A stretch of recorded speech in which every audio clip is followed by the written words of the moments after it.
Coming up next, how the federal government shutdown may leave millions across Pennsylvania without food and other benefits within days. Plus, a new push to end the death penalty in our state. I think there's some real questions about whether it serves the interest of justice. And meet the Penn State student collecting thousands of shoes for those in need. There were kids walking across streets, dirt and debris everywhere, no socks or shoes. The Center County Report starts now.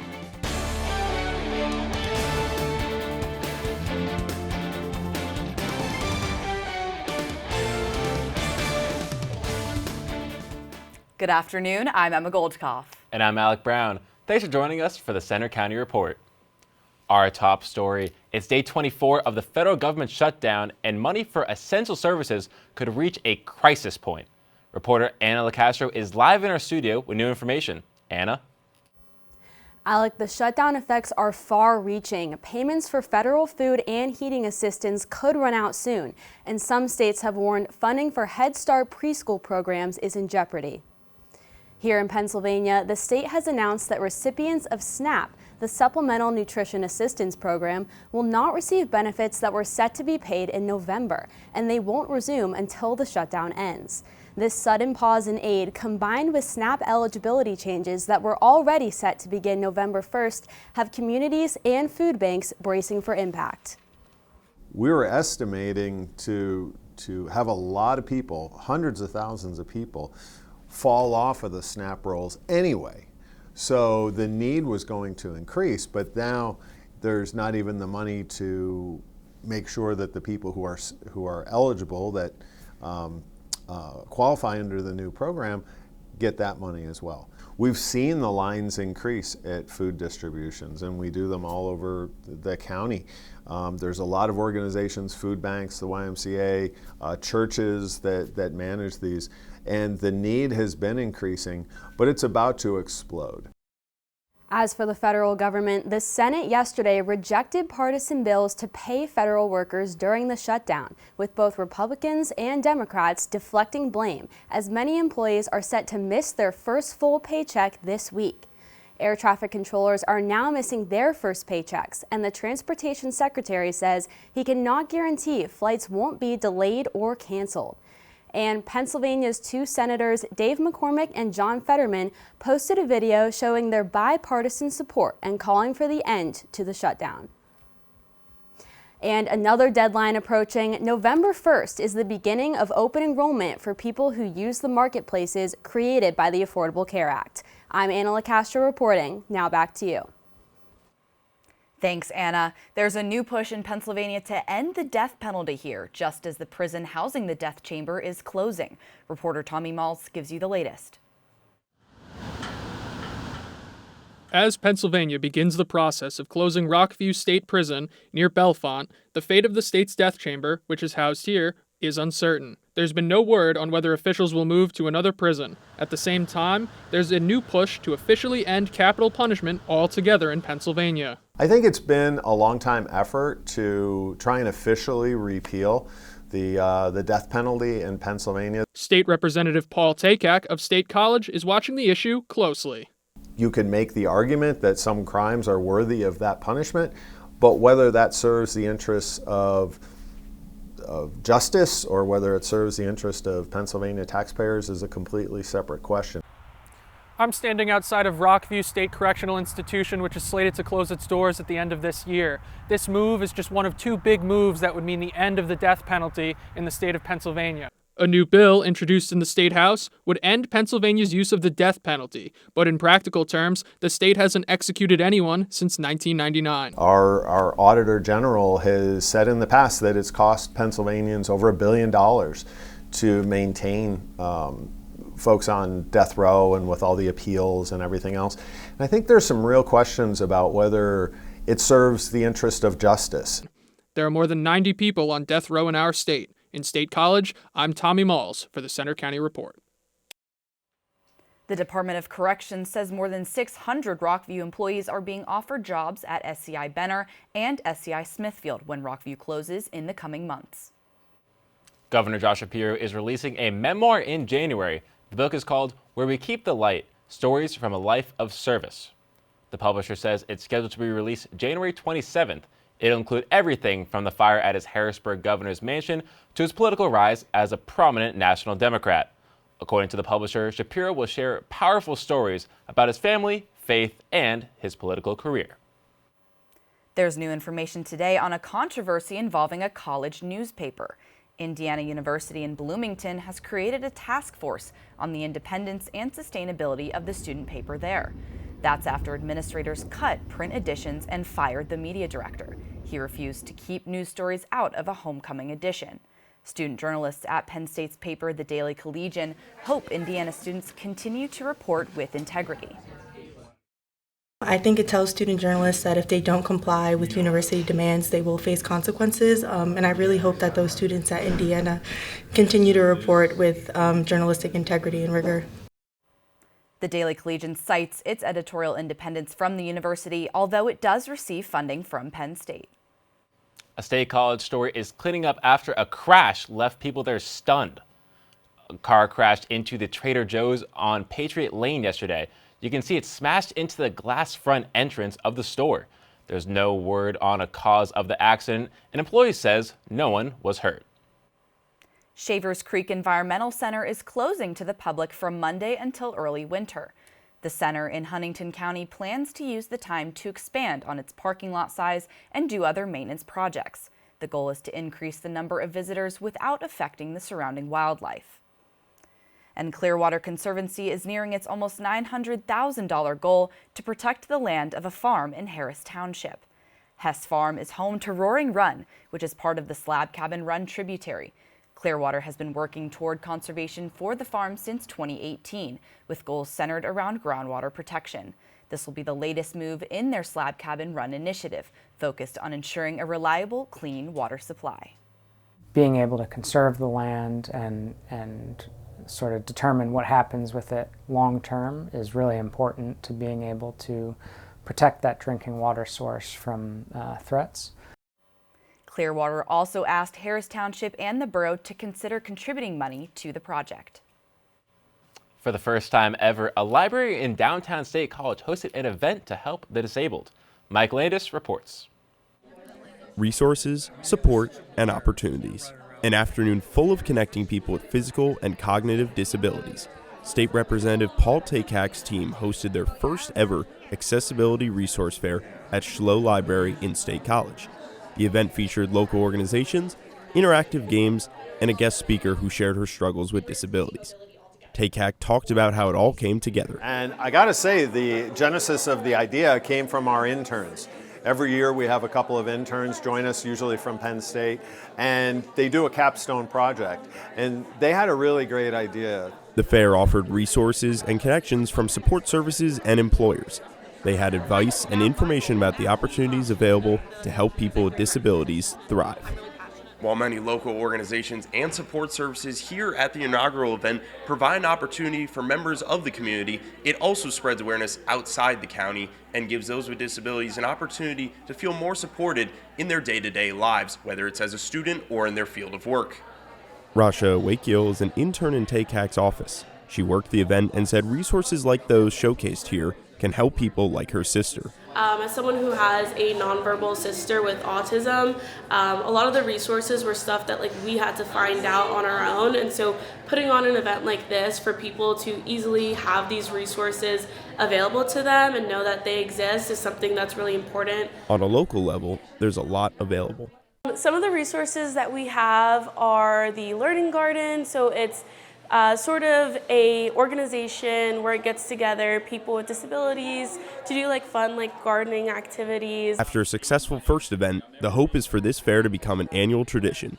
In State College, I'm Michael Landis for the Center County Report. Accessibility resource information is also available in Takak's local office. Well, Alec, it sure has felt like fall this week, but what's on its way this weekend? We check the forecast coming up. And police are warning against a scam making the rounds. Plus, coming up on the Center County Report, I had the opportunity to interview a freshman here at Penn State who has donated over 50,000 pairs of shoes just like these to kids in need.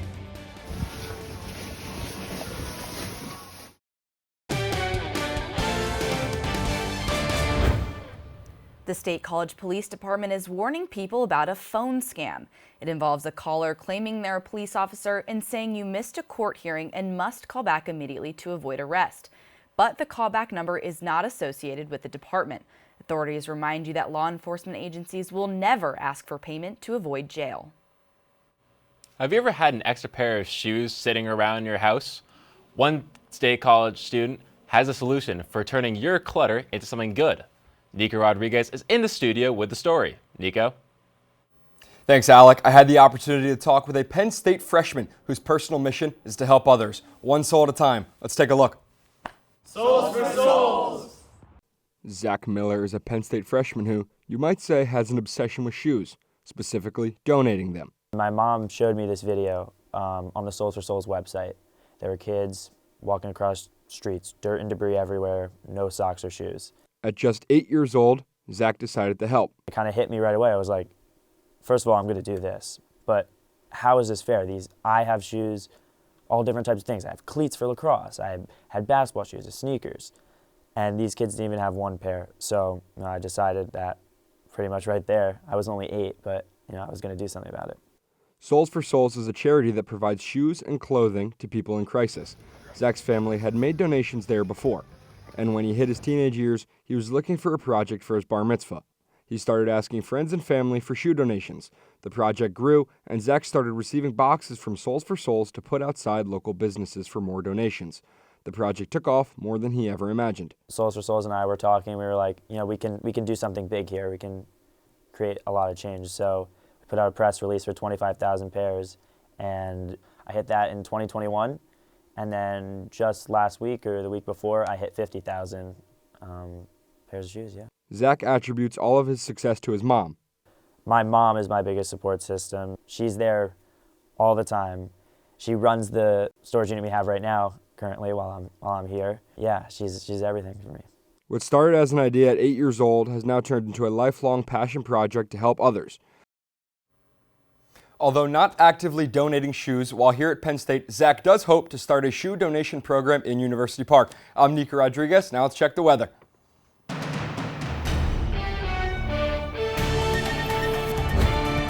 Thanks so much, Nico. Right now, we are really starting to settle into those fall feels here in State College. Right now in the Arboretum, relatively cloudy and overcast skies for much of the area, and that's going to be the story for much of the weekend as well. Currently sitting at around 46 degrees with some winds coming in at around 8 miles per hour, causing the feels like to be a bit chillier at around 42, but our dew point is settling in nice comfortably in the upper 30s at 37 degrees right now. For the rest of center of Pennsylvania, we are going to be seeing temperatures again in the 40s, potentially even the upper 30s for those higher elevations down in Johnstown. And as we expand out, more of the true will be same. Here we see upper 50s in the southeastern portion of Pennsylvania, but those temperatures will again continue to rise throughout the day as well. But with those cooler temperatures in the higher elevations, we are starting to see that pop up here on our satellite and radar image. We're seeing a couple possible flakes and more of that solid precipitation in the Laurel Highlands region, and we're still seeing the remnants of some of those lake effect showers happening in the northwestern area of Pennsylvania. But as we expand out, not much is in store for the next few days. We see the first remnants of that next low pressure system starting to develop in the southern Midwest, but that's not really going to become a part of our story until next week. So looking for the rest of our weekend ahead, relatively cloudy skies for many. A couple scattered showers could potentially make their way into State College later on this evening, but it's expected to clear up with mostly clear skies overnight, causing temperatures to really dip into that freezing threshold. With not cloudy skies overnight, a lot of that heat of the ground continues to rise up, again, leading to those chillier conditions for Saturday morning. But as we continue through the rest of the weekend, overcast and again, a few potential chances for spotty rain throughout the day. But by the time we make it to Sunday for that 11 a.m. kickoff for the Thon 5K this weekend, looking at relatively nice conditions, relatively overcast as well, but not much to worry about on the side of precipitation for that 5K. Continuing throughout as well the rest of the weekend, Sunday, overcast skies, but Monday we do see some slight clearing before this next big system begins to make its way into the region. Tuesday is that first real warning of that, but Wednesday will be much of a washout as this system begins to swath over much of Pennsylvania and continuing to the northeast and New England region as well. But for the rest of today, mostly cloudy skies, looking at around a high of 54 degrees, winds from 5 to 10 miles per hour, gustiness potentially above 15 miles per hour as well. And this evening, flirting with freezing with a low of 34 and winds remaining relatively calm, and we do see temperatures again rebound back to seasonable tomorrow with a high of 55. A few peaks of sun with those wind conditions yet again persisting as well. Now for your 7-day forecast, we're looking at relatively seasonable conditions for much of the week ahead, sitting in the 50s for many for our high. And again, those overnight lows are really going to be flirting with that freezing threshold as we see these fall-like conditions truly just start settling in. But I'm still just keeping my fingers crossed for some of that nice weather here for that Thon 5K on Sunday. Absolutely, me as well. I can't believe we're nearing those freezing temperatures. For the first time this year, I brought out my winter coat today, so I'm hoping it stays nice for the weekend. Well, yeah, just seeing all these low temperatures, how the weekend's coming up, we kind of just hope that the weather can stay as calm as it can be. Absolutely. Now over to Amanda Vogt with sports. Coming up in sports, Penn State hockey continues its homestand, and Penn State football works through its second bye week of the season. And the coach has a message for his players during this tough stretch. They're going to play for me. Like, quit isn't in my vocabulary. Like, we all have a job to do.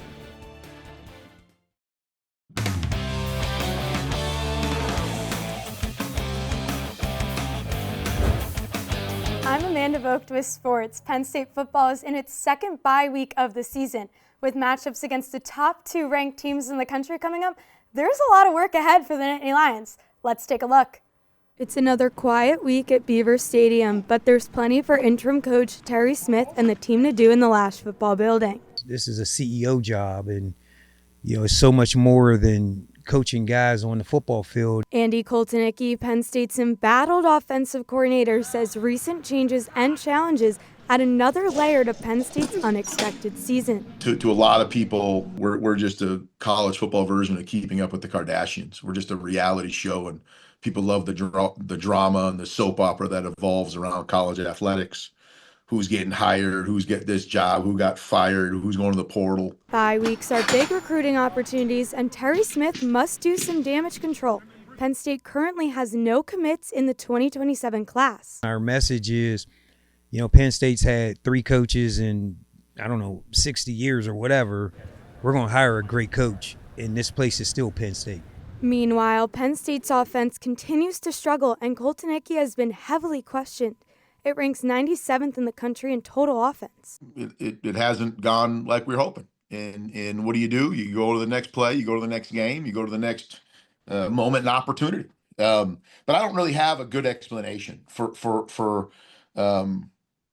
where it is. The offense was not outside during this week's media availability because Smith said a new installation process is underway. There's plays on the offense, the defense, the special teams where we're just leaving game-changing plays out there. Defense has to get off the field when the offense scores and puts us up, and the offense has to score touchdowns instead of field goals late in the game. Regardless, Smith isn't giving the Nittany Lions an opportunity to quit on him. You got to give your soul, and things aren't going our way right now, but the only way to get out the storm is to run through the storm. As for Ohio State up next, Smith says he's already watched more film on the Buckeyes than he did leading up to last week's game against Iowa. Kickoff next Saturday is at noon, and you can listen live on Penn State Com Radio with our broadcast team in Columbus. Now to high school football. Here's a look at some of tonight's top games. The Bishop McCourt Crushers and Bishop Guilfoyle Marauders play in the Laurel Highlands Conference Championship. The Crushers come into the game undefeated, but have lost the last 12 meetings between the two schools. This is the second year in a row the Marauders have made the conference championship. Bald Eagle hosts Central Cambria tonight. Central is on a 2-game win streak, but has lost to the Eagles in the last 2 previous meetings between the schools. Bald Eagle is looking for its second win at home this season.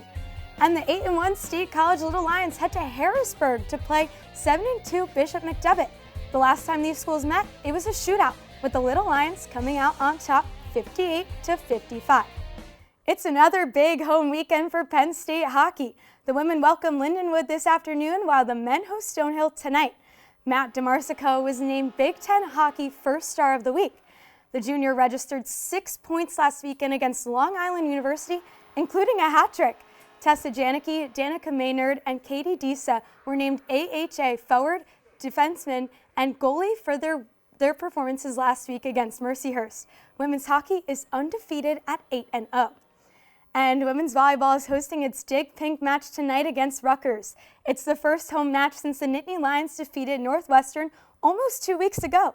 The team and fans have been wearing pink for a select October match since 2013 for Breast Cancer Awareness Month. This year, though, it means a whole lot more. Coach Katie Schumacher-Cawley battled and beat breast cancer last season. Proceeds from tonight's event go to the Side Out Foundation, which funds breast cancer research and programs. Now, that's all we have for sports today, but as for the hockey team, there are a lot more stars on this team than just Gavin McKenna. And I mean, looking at that volleyball team too, they're filled with talent as well, even from people leaving their national championship team last year. Absolutely, and what a special game for Coach Katie. Yeah. Thanks, Amanda. Coming up next, a chance to get your steps in for a good cause this weekend. Details when we come back.